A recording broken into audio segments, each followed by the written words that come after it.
নমস্কার বন্ধুরা, সবাই কেমন আছো? রকমারি রান্নাঘরে আর একটা সুন্দর নাস্তা রেসিপিতে তোমাদের সবাইকে স্বাগত।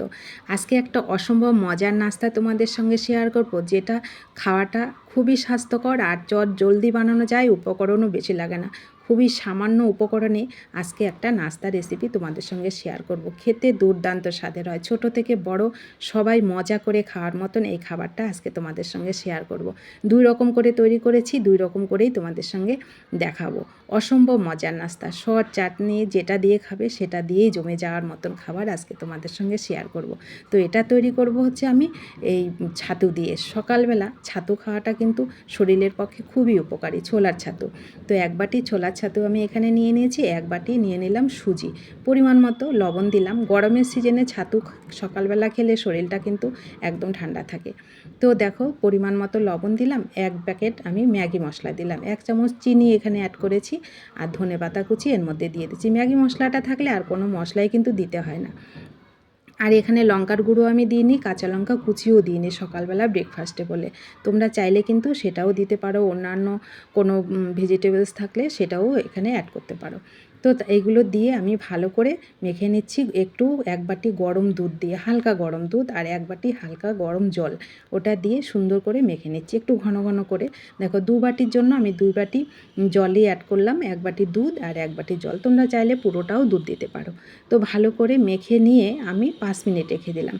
রেখে দিয়ে সুজিটা খুব সুন্দর নরম হয়ে গেছে। 5 মিনিট পর সুজিটাকে আমি ঢাকনা উঠিয়ে এর মধ্যে 1/2 চামচ বেকিং পাউডার দিলাম। বেকিং সোডা দেওয়ার কোনো দরকার নেই, আর 1 চামচেরও দেওয়া দরকার। 1/2 চামচ দিলেই খুব সুন্দর সফট হবে এবং ফুলকো হবে। তো দেখো কত সুন্দর জালি জালি হয়ে গেছে। আমি কিছুক্ষণ 10 মিনিট মতন এটাকে ফেটিয়ে নিয়েছি। তো ফেটানো হয়ে গেছে। এবার একটা পাত্রে একটা ছোট থালা নিয়েছি, ওর মধ্যে তেল একটু মেখে নিলাম। এবার ব্যাটারটা এর মধ্যে অ্যাড করে দেবো। ব্যাটারটাও দেখো বেশি ঘনও হবে না, আবার একদম পাতলাও হবে না, এরকম করে ব্যাটারটা তোমরা তৈরি করবে। আমি এখানে 2 বাটি ছাতু আর সুজির জন্য 2 বাটি কিন্তু দুধ আর জল নিয়েছি। তোমরা পরিমাপটা এইভাবে দিবে, আর কোনো অসুবিধা হবে না। তারপরে একটু কড়াইতে জল দিয়ে একটা স্ট্যান্ড বসিয়ে 5 মিনিট মতন ভাপে রেডি করে নিয়েছি। দেখো কত সুন্দর একদম ভাপ, 5 থেকে 7 মিনিটেই কিন্তু হয়ে যায়। তারপরে একটু ঠান্ডা করে একটা থালাতে ঢেলে নিলাম। অসম্ভব মজার হয়, তোমরা এইভাবে একবার তৈরি করে খেয়ে দেখবে, খুব জলদি তৈরি হয়ে যায় আর খেতে দারুণ লাগে কিন্তু।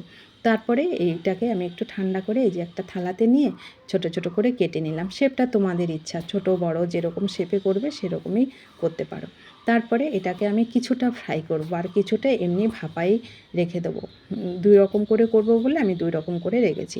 তো হাফটা ফ্রাই করব বলে উনুনে কড়াই বসিয়ে জিরে আর সর্ষে ফোড়ন দিলাম। তারপরে একটু জিরের গুঁড়ো, ধনের গুঁড়ো, লঙ্কার গুঁড়ো দিয়ে দিলাম। এবার হাফটা আমি এর মধ্যে দিয়ে দিয়েছি। পুরো আগের থেকে আমি ছোট করিনি, ভেঙে যাবে বলে। এটা খুবই নরম হয়, এত ভাপানোর পরে একদম নরম হয়ে যায়। তো দেখো তারপরে আমি ছোট ছোট করে টুকরো করে নিলাম। এখন ফ্রাই হয়ে গেছে। যেটা ফ্রাই হবে সেটা বেশ খাস্তা খাস্তা হয়, খেতে ভালো লাগে। আর যেটা ভাপা হয় সেটাও কিন্তু অসম্ভব মজার হয় খেতে। ভাপাটা একরকম স্বাদের হয়, এটা একরকম স্বাদের হয়। উপর থেকে একটু চাট মশলা ছড়িয়ে দিলাম, অসম্ভব মজার লাগবে। তোমরা একদিন হলেও বাড়িতে এইভাবে নাস্তাটা তৈরি করে খেয়ে দেখবে কতটা মজার হয়। যে কেউ পছন্দ করবে এই সুন্দর নাস্তাটা। আর যারা ছাতু খেতে পছন্দ করে না, তাদেরকে এইভাবে তৈরি করে খাওয়াবে, তারা দেখবা কত সুন্দর খেয়ে নেবে। তো ভিডিওটি ভালো লাগলে তোমরাও বাড়িতে তৈরি করে খাবে, আর কেমন লেগেছে একটু কমেন্ট করবে। সবাইকে শেয়ার করে দেবে। এই সুন্দর ইজি নাস্তাটা যেন সবাই দেখে বাড়িতে তৈরি করে খেতে পারে। এটা আমি আজকে সার্ভ করছি সস দিয়ে, তোমরা যে কিছু দিয়ে তৈরি করে খেতে পারবে। অসম্ভব মজার নাস্তা হয়, একদম সফট জালিদার হয়, খেতে দারুণ সুস্বাদু হয়। তো সবাই ভালো থাকবে, সুস্থ থাকবে। এই সুন্দর রেসিপিটি বাড়িতে অবশ্যই তৈরি করে খাবে, আর সবাইকে অনেক অনেক শেয়ার করে দেবে। ইউটিউব থেকে দেখলে ইউটিউব চ্যানেলটা প্লিজ একটু সাবস্ক্রাইব করে দেবে। ধন্যবাদ।